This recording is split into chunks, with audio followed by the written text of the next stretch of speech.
Assalamualaikum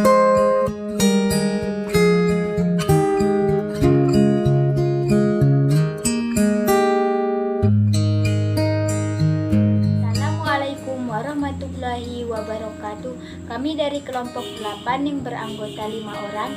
Di sini kami akan menjelaskan tentang spektrofotometri UPP. Spektrofotometer UPP adalah salah satu dari sekian banyak instrumen yang biasa digunakan dalam menganalisa suatu senyawa kimia. Spektrofotometer UPP adalah pengukuran serapan cahaya di daerah ultraviolet 200 sampai 350 nm dan sinar tampak 350 sampai 800 nm oleh suatu senyawa. Fungsi spektrofotometer UPP adalah untuk pengukuran di daerah ultraviolet dan di daerah alfa.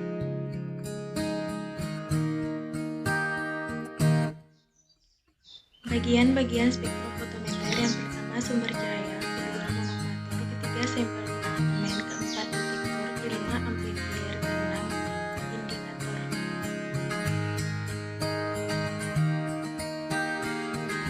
Spektrofotometer dibagi menjadi dua jenis, yaitu single beam dan double beam. Yang pertama, single beam, yaitu instrumen dapat digunakan untuk kuantitatif dengan mengukur absorbansi pada panjang gelombang tunggal.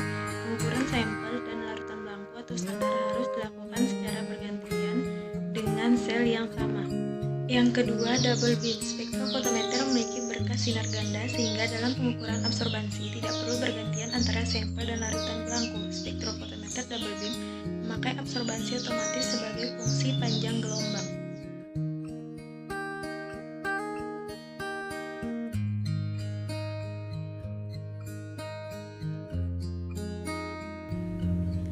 UV vis di laboratorium ada dua. Di sini yaitu single beam dan double beam.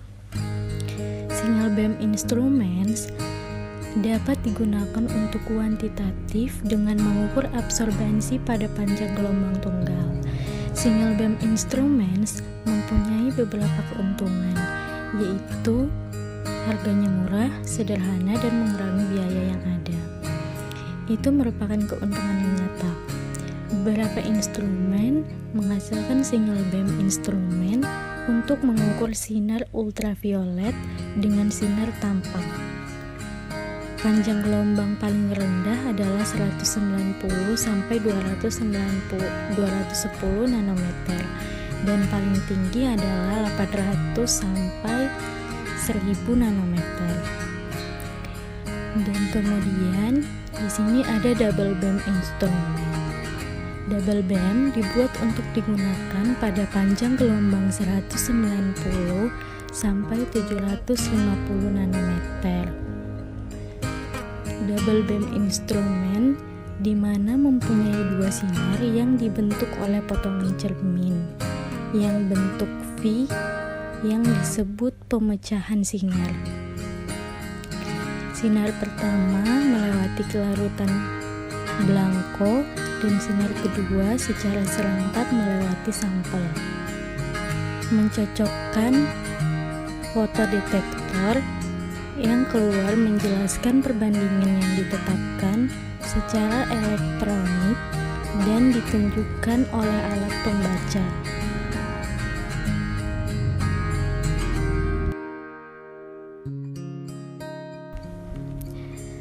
Nah, selanjutnya single beam versus double beam.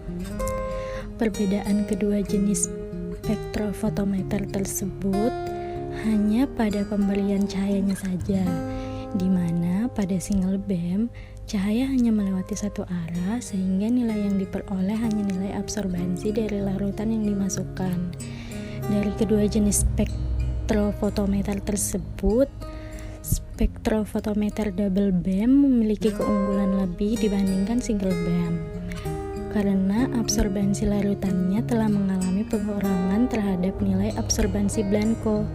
Selain itu, pada single beam ditemukan juga beberapa kelemahan seperti perubahan intensitas cahaya akibat fluktuasi voltase. Berbeda dengan single beam, pada spektrofotometer double beam, nilai blanko dapat langsung diukur bersamaan dengan larutan yang diinginkan dalam satu kali proses yang sama.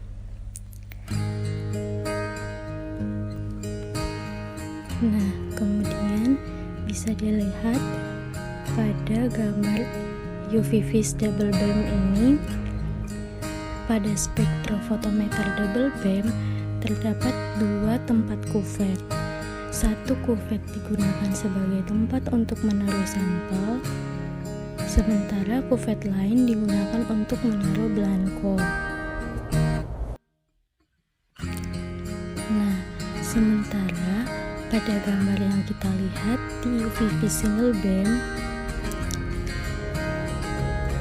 spektrofotometer single beam hanya terdapat satu kuvet saja. Nah, kemudian larutan blanko. Apa sih itu larutan blanko? Nah, larutan blanko adalah larutan tidak berisi analit. Larutan blanko biasanya digunakan untuk tujuan kalibrasi sebagai larutan pembanding dalam analisis fotometrik.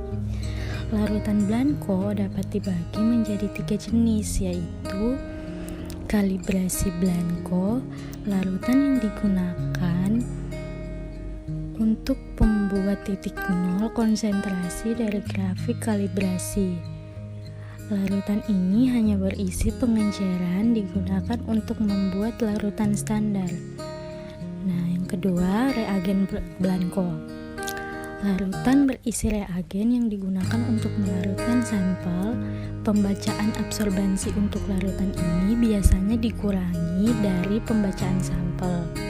Yang ketiga, metode blanko. Larutan yang diperlukan sama dengan sampel ditambah dengan reagen yang sama, mengalami kontak dengan alat yang sama dan diperlukan dengan prosedur yang sama.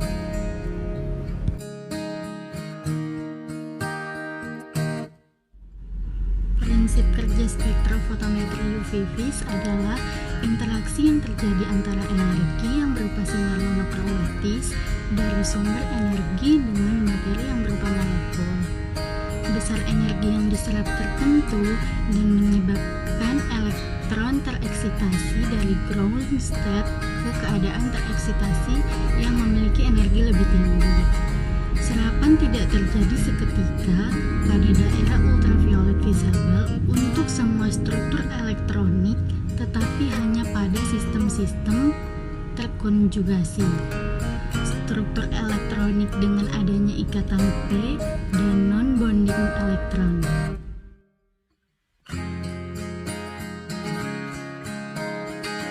Kita bahas mengenai cara kerja spektrofotometri. Cara kerja alat spektrofotometri adalah cahaya dari sumber radiasi diteruskan monokromator. Cahaya dari monokromator diarahkan terpisah melalui sampel dengan sebuah cermin berotasi.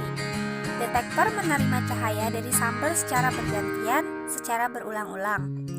Sinyal listrik dari detektor diproses, diubah ke digital, dan dilihat hasilnya.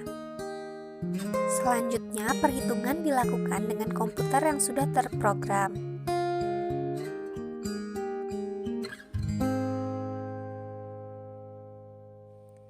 Bunyi hukum Lambert-Beer. Jumlah radiasi cahaya tampak, ultraviolet, inframerah, dan sebagainya yang diserap atau ditransmisikan oleh suatu larutan merupakan suatu fungsi eksponen dari konsentrasi suatu zat dan tebal larutan.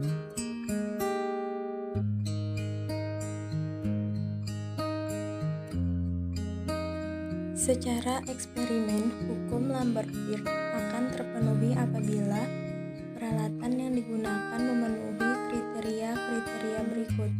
1. Sinar yang masuk atau sinar yang mengenai sel sampel berupa sinar dengan panjang gelombang tunggal atau monokromatis.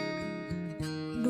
Penyerapan sinar oleh suatu molekul yang ada di dalam larutan tidak dipengaruhi oleh molekul yang lain yang ada bersama dalam satu larutan. 3. Ketiga, penyerapan terjadi di dalam volume larutan yang luas penampang atau tebal kuvet yang sama. Keempat, penyerapan tidak menghasilkan pemancaran sinar perendah fluor. Kelima, konsentrasi analit rendah. Faktor-faktor yang sering menyebabkan kesalahan dalam menggunakan spektrofotometer dalam mengukur konsentrasi suatu analit. Yang pertama, adanya serapan oleh pelarut. Hal ini dapat diatasi dengan penggunaan belangko, yaitu larutan yang berisi selain komponen yang akan dianalisis termasuk zat pembentuk warna. Yang kedua, serapan oleh kuvet. Kuvet yang ada biasanya dari bahan gelas atau kuarsa. Namun, kuvet dari kuarsa memiliki kualitas yang lebih baik. Yang ketiga, kesalahan fotometrik normal pada pengukuran dengan absorbansi sangat rendah atau sangat tinggi. Hal ini dapat diatur dengan pengaturan konsentrasi sesuai dengan kisaran sensitivitas dari alat yang digunakan atau melalui pengenceran atau pemekatan. Macam-macam kuvet. 1. Berdasarkan pemakaiannya, kuvet dibedakan menjadi 3. Yang pertama, kuvet permanen. Kedua, kuvet disposable. Ketiga, kuvet dari silika.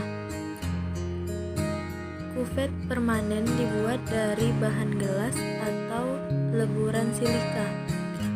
Kuvet disposable dibuat dari teflon atau plastik. Dan kuvet dari silika dipakai untuk analisis kuantitatif dan kualitatif pada daerah pengukuran 190 sampai 1100 nanometer.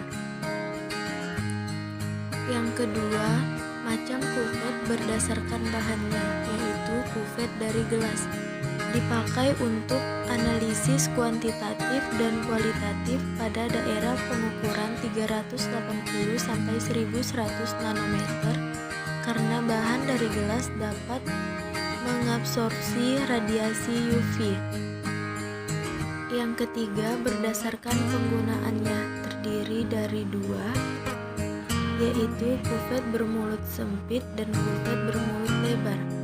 Kuvet bermulut sempit untuk mengukur kadar zat alam pelarut yang mudah menguap, dan kuvet bermulut lebar untuk mengukur kadar zat alam pelarut yang tidak mudah menguap.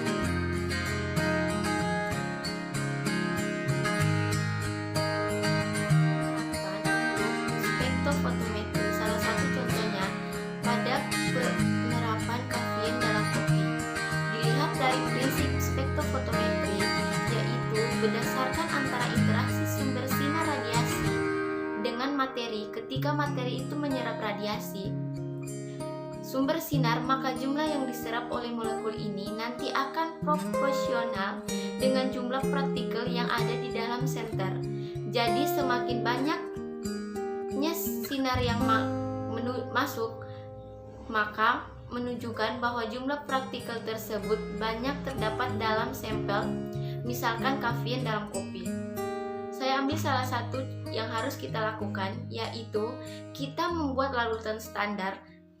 Ini kita buat, misalkan kita ada 2 standar kafein dalam bentuk gram, dilarutkan dalam aquades, kita ambil, kita encerkan, kita buat menjadi konsentrasi. Kemudian satuan yang digunakan dalam mengukur absorbansi sampel ini biasanya adalah TPM, yaitu mg per liter.